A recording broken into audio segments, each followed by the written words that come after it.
দোলের দিন সকালবেলা রেডি হয়ে আমি আর বাবা প্ল্যান করেছিলাম যাব গ্রামের বাড়ি। সকালে মেনুতে ছিল পরোটা, আলু চচ্চড়ি, তাই ব্রেকফাস্টটা বাড়িতেই সেরে গিয়েছিলাম। ঢং করে তো বারান্দায় বসেছিলাম খেতে, বাট খুব গরম করছিল তাই বাকিটা ঘরে বসে খাই। হঠাৎ করেই কেমন যেন গরম পড়ে গেছে। ব্রেকফাস্ট করে নিয়ে আমি আর বাবা স্কুটি করে ফার্স্টে তো যাব সিংহের কোণের দোলতলায়। ওখানে দোল উৎসব খুব বড় করে পালন করা হয়। আমরা গিয়ে দেখি তখন অঞ্জলি হচ্ছিল।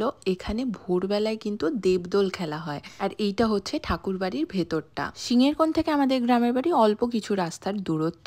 গ্রামের বাড়িতে পৌঁছে আগে গিয়ে জেঠুকে তারে রং মাখিয়েছি, তারপরে চলে আসি। ঠাম্মু অলরেডি খাবার প্যাক করে দিয়েছে। বাড়ি ফিরে দেখি মা গোপুকে আবির লাগাচ্ছে।